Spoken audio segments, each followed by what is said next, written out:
అందరికీ నమస్కారం. ఉద్యోగులు, పెన్షనర్లకు సంబంధించిన ప్రతి అప్డేట్ అందిస్తూ ప్రతి సమస్య పట్ల అవగాహన కోసం ఉద్యోగులకు, పెన్షనర్లకి సపోర్టివ్‌గా ఉండే విధంగా మన ఛానల్ కృషి చేస్తుంది.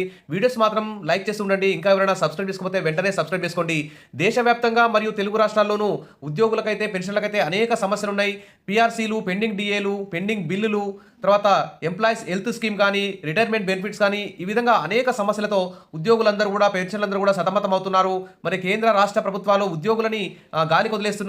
మరి వివిధ వర్గాల ప్రజలకు మాత్రం అనేక సంక్షేమ కార్యక్రమాలు అమలు చేస్తున్నాయి. ఇటు జీఎస్టీలు, ఇన్కమ్ ట్యాక్స్‌లు, ఈ విధంగా అనేక రకాలుగా ఉద్యోగుల నుంచి కూడా ఆహ్, ఆహ్, మొత్తం ట్యాక్స్‌లు వేస్తూ ఉద్యోగుల జీతాన్ని తగ్గిస్తున్నాయి.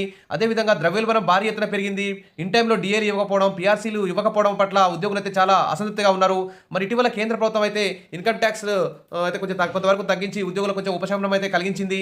అదేవిధంగా పెన్షనర్లు కూడా తమకు పెన్షన్ చాలా తక్కువ వస్తుందని చెప్పేసి చాలా ఆందోళన చెందుతున్నారు. ఇక సిపిఎస్ విధానం రద్దు చేయాలని కూడా డిమాండ్ చేస్తున్నారు. సరే, ఇన్ని సమస్యల పట్ల ఒక్కొక్క సమస్యని కేంద్ర ప్రభుత్వం, రాష్ట్ర ప్రభుత్వాలు పరిష్కరించుకుంటూ పోవాలి. వివిధ వర్గాల ప్రజలకు ఏ విధంగా సంక్షేమ పథకాలు అమలు చేస్తున్నారో అదే తరహాలో ఉద్యోగుల సంక్షేమానికి సంబంధించి కూడా డీఏలు కానీ, పీఆర్సీలు కానీ, మధ్యంతర వృత్తి కానీ, పెండింగ్ బిల్స్ కానీ, ఈహెచ్ఎస్ ఇలా అన్ని సౌకర్యాలు కల్పించడంలో ముందుకు రావాలని చెప్పేసి ఉద్యోగులందరూ, పెన్షన్లందరూ కూడా కోరుకుంటున్నారు. ఇక ఈ విషయంలోకి వెళ్తే మరి కేంద్ర ప్రభుత్వం అయితే ఉద్యోగులకు సంబంధించి ఆల్రెడీ కేంద్ర ప్రభుత్వ ఉద్యోగులకు పీఆర్సీ కమిషన్ కూడా ఏర్పాటు చేయడం జరిగింది ఇటీవల జరిగిన క్యాబినెట్ సమావేశంలో. అదేవిధంగా దాదాపు 60 లక్షలకు పైగా ఉన్నటువంటి పెన్షనర్లకు కూడా మరి వారి యొక్క వయసును బట్టి ఆ పెన్షన్ పెంచేటువంటి యోచనలో ఉన్నట్టు కూడా తెలుస్తోంది. ఇప్పుడు 33 లక్షల ఉద్యోగులు, దాదాపు 60 లక్షల పెన్షనర్లకు సంబంధించి, ఎందుకంటే భారీ సంఖ్యలో ఉన్నారు కాబట్టి వీరందరికీ ఖచ్చితంగా ఈ ఎలక్షన్స్ టైంలో ఖచ్చితంగా వీరికి మంచి న్యాయం చేయాలని చెప్పేసి బీజేపీ ప్రభుత్వం అయితే భావిస్తోంది.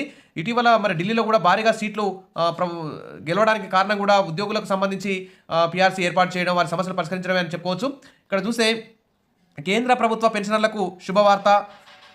పెన్షన్లు మరియు పెన్షనర్ల సంక్షేమ శాఖ ఇటీవల 80 సంవత్సరాలు మరియు అంతకంటే ఎక్కువ వయసు ఉన్న వారికి అదనపు పెన్షన్ సౌకర్యాన్ని కల్పించాలనేటువంటి వార్తనైతే పునరుద్ఘాటించింది. ఇక ఈ విషయంలో అధికారిక కార్యాలయం నుంచి కూడా ఒక మెమోరాండం కూడా జారీ చేయబడింది. ఎవరికి ఎంత అదనపు పెన్షన్ ఇవ్వబడుతుంది అనే దాని మీద కూడా వయసు ఆధారంగా ఇక్కడ చూద్దాం పట్టిక. 80 నుంచి 85 సంవత్సరాల వయసు గల పెన్షన్దారులకి వచ్చే ప్రాథమిక పెన్షన్కి అదనంగా 20% అదనంగా పెన్షన్ ఇవ్వాలన్నట్లు. తర్వాత 85 నుంచి 90 సంవత్సరాల వారికి ప్రాథమిక పెన్షన్కు 30% అదనంగా పెన్షన్. 90 నుంచి 95 సంవత్సరాల ప్రాథమిక పెన్షన్ పొందే వారికి 40% అదనంగా పెన్షన్ ఇవ్వాలని. 95 నుంచి 100 సంవత్సరాలు ఉన్నటువంటి వారికి వారు పొందే పెన్షన్కి అదనంగా 50% పెన్షన్ ఇవ్వాలని. 100 సంవత్సరాలు మరియు అంతకంటే ఎక్కువ ఏజ్ ఉన్న వారికి 100% అదనపు పెన్షన్ ఇవ్వాలని చెప్పేసి ఈ విధంగా ఒక ప్రకటన అయితే వచ్చింది. ఖచ్చితంగా ఇది కూడా అమలయ్యే అవకాశం ఉన్నట్లు తెలుస్తుంది. ఇది ఒక గుడ్ న్యూస్ అని చెప్పుకోవచ్చు. ఇది మాత్రం అమలైతే 81 ఏళ్ల పెన్షనర్ తన ప్రాథమిక పెన్షన్లో అదనంగా 20% అదనంగా పొందుతారు. 95 ఏళ్లు పైబడిన వ్యక్తి అదనంగా 50% పెన్షన్ లభిస్తుంది. మరి అదనపు పెన్షన్ ఎప్పుడు అమల్లోకి వస్తుంది? ఉదాహరణకు ఏప్రిల్ 10, 1944న జన్మించిన పెన్షనర్ ఏప్రిల్ 1, 2024 నుండి 20% అదనపు పెన్షన్ పొందడం ప్రారంభిస్తారు. ఇది ఆటోమేటిక్గా లెక్కించి వారి యొక్క ఖాతాల్లో జమ చేసే అవకాశం ఉంది. ఇక పెన్షనర్ 80 ఏళ్ళు నిండిన మొదటి రోజు నుండి అదనపు పెన్షన్ అయితే చెల్లించడానికి అవకాశం అయితే ఉంటుంది. ఇక పెన్షన్ పెంపు కోసం కొత్త ప్రతిపాదన చూస్తే 65 సంవత్సరాల వయసులో అదనపు పెన్షన్, 80 ఏళ్ల తర్వాత అదనపు పెన్షన్ పొందడం కష్టమని, 65 ఏళ్ల నుంచి పెన్షన్ పెంచాలని వివిధ పెన్షనర్ సంఘాలు అయితే డిమాండ్ చేస్తున్నాయి. ఎందుకంటే 80 సంవత్సరాల తర్వాత ఈ పెన్షన్ని పెంచేటువంటి సదుపాయం కంటే రిటైర్ అయిన తర్వాత 65 ఏళ్ల నుంచి ఈ పెన్షన్ పెంచాలని చెప్పేసి పెన్షన్ల సంఘాలు అయితే డిమాండ్ చేస్తున్నాయి. ఇక పార్లమెంటరీ కమిటీ సిఫార్సు అయితే ఈ విధంగా ఉంది. 65 ఏళ్ల వయసులో వారికి 5% అదనంగా, 70 ఏళ్ల వయసులో వారికి 10% అదనంగా పెన్షన్, 75 ఏళ్ల వయసులో 15% అదనంగా పెన్షన్, 80 ఏళ్ల వయసులో 20% అదనంగా పెన్షన్, 65 ఏళ్ల నుంచి ప్రతి 5 సంవత్సరాలకు ఒకసారి పెన్షన్ పెంచాలనేది ప్రధాన డిమాండ్. ఈ కొత్త నియమం ఎప్పుడు అమల్లోకి వస్తుంది? ప్రస్తుతం పరిశీలనలో ఉన్న ఈ సిఫార్సును కేంద్ర ప్రభుత్వం త్వరలో ఆమోదించే అవకాశం ఉంది. ముఖ్యాంశాలు చూస్తే 80 ఏళ్లు పైబడిన వారికి పెన్షన్ పెంపు 20% నుంచి 100% పరిధిలో ఉంటుంది. ఇక కేంద్ర ప్రభుత్వ పెన్షనర్లకు కొత్త నియమాలు అధికారికంగా ప్రకటించబడతాయి. 65 ఏళ్ల వయసు నుంచి పెన్షన్ పెంపును అమలు చేయాలనే డిమాండ్ అయితే వస్తుంది.